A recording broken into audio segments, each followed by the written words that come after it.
अगर इंसानों के अधिकार में प्रकृति को सजा सुनाने की क्षमता होती तो गंगा और यमुना नदियों पर प्रयागराज हाईकोर्ट में बाकायदा मुकदमा चलता।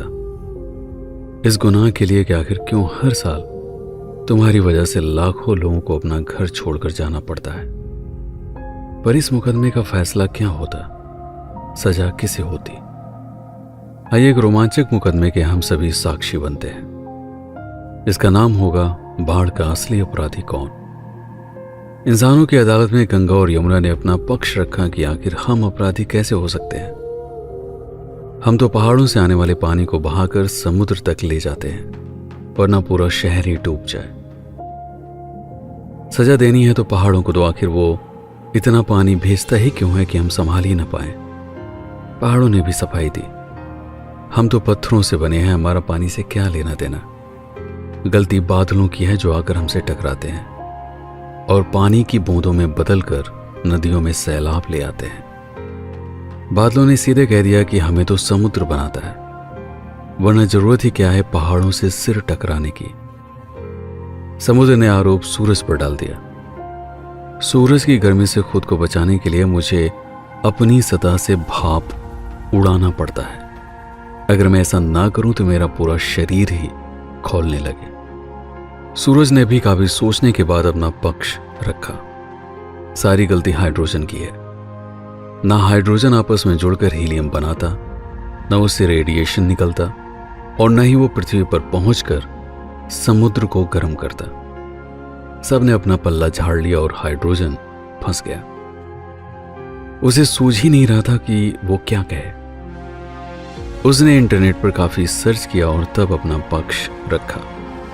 मिलॉर्ड, आपके ही एक साइंटिस्ट जॉर्ज लेमेट्रे ने यह कहा है कि 13.7 अरब साल पहले बिग बैंग हुआ था, जिसके बाद मेरा जन्म हुआ और उसी के साथ ही मुझे यह गुण प्राप्त हुआ कि मैं आपस में जुड़कर हीलियम बना सकता हूं। तो सारी गलती बिग बैंग की है। सजा सुनानी है तो बिग बैंग को सुनाइए। हाई कोर्ट में बैठी 6 जजों की विशेष बेंच दुविधा में थी, क्योंकि अभी तक यह सिद्ध होना बाकी था कि क्या सच में बिग बैंग हुआ था। जजों ने इस दलील को सिरे से खारिज कर दिया और हाइड्रोजन पर हीलियम बनाने का प्रतिबंध लगा दिया गया। सिर्फ एक दिन में ही इसका असर दिखाई देने लगा। आसमान साफ हो गया, बादल धीरे धीरे गायब होने लगे। सिर्फ 15 दिन में ही नदियों का पानी घट गया। इंसान वापस नदियों के किनारे रहने के लिए आ गए, लेकिन सूरज की चमक धीरे धीरे कम होने लगी। हर दिन ठंड इतनी ज्यादा बढ़ने लगी कि चारों तरफ घना कोहरा छाने लगा। सिर्फ 1 महीने में ही नदियों का पानी सूख गया। जो पानी बचा था वो बर्फ में बदल गया। नदियों पर बिजली बनाने वाले बांध अब किसी काम के नहीं थे। ठंड लगातार इतनी ज्यादा बढ़ रही थी कि पेट्रोल और डीजल टैंकरों में ही जम चुके थे। पूरा शहर जैसे थम सा गया था। सड़कें वीरान हो चली थी। सूरज धीरे धीरे चांद जैसा दिखने लगा था और चांद पता नहीं कहां चला गया। सूरज के पास अब इतना प्रकाश ही नहीं था कि चांद को रोशन कर सके। दिन और रात में अब कोई अंतर नहीं जान पड़ता था। वैज्ञानिकों ने चेतावनी दी कि अगर हाइड्रोजन पर हीलियम बनाने का प्रतिबंध जल्दी ही ना हटाया गया तो पृथ्वी पर जीवन खतरे में पड़ सकता है। सारे पेड़ सूख जाएंगे, खेती नहीं हो पाएगी और बिना अनाज के इंसान भला कितने दिन तक जिंदा रहेंगे। केस सुप्रीम कोर्ट तक गया। प्रतिबंध हटाने से पहले हाइड्रोजन को फिर से अपना पक्ष रखने का मौका दिया गया। हाइड्रोजन ने दलील दी, गलतियां आप करते हैं और दोष सृष्टि के नियमों को देते हैं। वो नियम जिनकी वजह से आप मनुष्य अस्तित्व में हैं। जिन सिद्धांतों पर यह दुनिया चल रही है वो एक दिन में नहीं बने। उनको बनने और विकसित होने में अरबों साल लगे हैं। इसलिए उन्हें बदलने का अर्थ है पूरे संसार में उथल पुथल पैदा करना। भला क्या जरूरत है इंसानों को ऐसी जगहों पर रहने की जहां उनको पता है कि बाढ़ के समय पानी आता ही है। बाढ़ कभी आए ही ना अगर आप थोड़ी सी बिजली बनाने के लिए नदियों के बहाव को रोकने की कोशिश ना करें। नदियां थोड़ा सा फैलेंगी, उसके बाद खुद ही सिमट जाएंगी। सिर्फ सस्ती जमीन पाकर इंसान नदियों के तराई क्षेत्र में भी मकान बना लेता है, जबकि उसे पता है कि 2 या 3 महीने उसे घर से दूर जाना होगा। तो दोष आप इंसानों का है। उसके लिए आप हमें जिम्मेदार नहीं ठहरा सकते। हम सृष्टि के नियमों में बंधे हैं।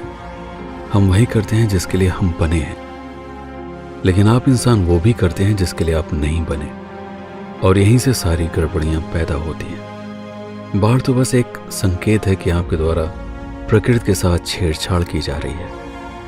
अगर इसे जल्दी नहीं सुधारा गया तो और भी भयंकर परिणाम आप मनुष्यों को भोगने पड़ सकते हैं। इसलिए इन समस्याओं पर आप सभी को अभी से ध्यान देना होगा, जिसमें आपकी आबादी भी सबसे बड़ी समस्या है। ये पृथ्वी अधिकतम 1000 करोड़ इंसानों की जिंदगी को चलाने के लिए ही संसाधन उपलब्ध करा सकती है, लेकिन हर मनुष्य को जितना चाहिए वह उससे अधिक इकट्ठा करने की कोशिश में जुटा हुआ है। यह एक दूसरी समस्या है, जिसकी वजह से ये वातावरण ही एक दिन आपके रहने के लायक नहीं बचेगा, और तब शायद आप मानव ही एक दूसरे के दुश्मन बन जाए। आखिरकार मानव जाति को हाइड्रोजन ने शर्मसार कर दिया। सुप्रीम कोर्ट ने माफी मांगते हुए हाइड्रोजन को ससम्मान बरी किया और हीलियम बनाने का प्रतिबंध हटा लिया। कुछ महीनों के बाद एक बार फिर से आसमान में सूरज चमकने लगा, आकाश में बादल नजर आने लगे, पहाड़ों पर जमी बर्फ पिघलने लगी, नदियों में पानी बहने लगा, मुरझाए हुए पेड़ फिर से हरे होने लगे, और लगभग 1 साल के बाद फिर से सब कुछ वैसा ही हो गया जैसा पहले था। लेकिन इस गुजरे हुए समय में पृथ्वी की आबादी लगभग 100 करोड़ कम हो चुकी थी, जिसकी वजह से जिंदा रहने की मूलभूत चीजों की कीमत अब 3 गुना कम हो गई थी। सर्वसम्मति से यह नियम बनाया गया कि नदियों के तराई क्षेत्र में घर बनाकर रहना गैर कानूनी है। मनुष्यों को बच्चे पैदा करने से रोकना भी संभव नहीं था, लेकिन उन्हें कम संतान जन्म देने के लिए प्रेरित करने हेतु सरकारों द्वारा नियम बनाया गया कि हर दंपति की 2 संतानों के जन्म से लेकर शिक्षा की सारी जिम्मेदारी सरकार की होगी। सारे बांध तोड़ दिए गए। हर देश की सरकार ने प्रत्येक घर को सोलर से बिजली खुद बनाने के लिए आर्थिक सहयोग प्रदान किया। पेट्रोल और डीजल पर चलने वाली गाड़ियां अब ग्रीन हाइड्रोजन और सोलर बिजली पर चलने लगी। कोयले से चलने वाले थर्मल प्लांट भी बंद कर दिए गए, जिसकी वजह से सीमेंट की फैक्ट्रियां भी बंद हो गई। सीमेंट का उत्पादन बंद हुआ तो शहरों में ऊंची ऊंची इमारतों का निर्माण कार्य भी बंद हो गया। आने वाले 70 से 80 सालों में ये इमारतें खंडहर बनने वाली थी। हर वो कारखाना बंद हो गया जहां पर ऊर्जा बड़े बड़े पावर प्लांट से आती थी। परिणाम स्वरूप विशाल शहरों को छोड़कर लोग छोटे छोटे गांवों की तरफ लौटने लगे।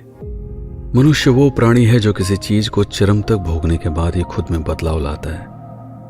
आप जो पाना चाहते हैं, जब तक उसे हासिल न कर ले तब तक दूसरों के समझाने को आप बस भाषण देना या ज्ञान प्रपंच ही समझते हैं। यह इंसान का स्वभाव है। जब तक वो खुद से गलतियां नहीं करता तब तक वह उन बातों को मानने के लिए तैयार नहीं होता जिसे करने से उसे रोका जाता है। हर गलती की एक कीमत तो चुकानी पड़ती है, और मानव जाति ने वो कीमत चुकाई थी 100 करोड़ इंसानों को खोकर।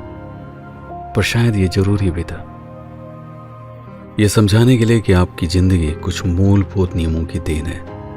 उनसे छेड़छाड़ मत कीजिए, उनके साथ एक संतुलन एवं अनुकूलता बनाकर रखिए। कमेंट में यह जरूर लिखिएगा कि इस बाढ़ का असली अपराधी आपके दृष्टिकोण से कौन है।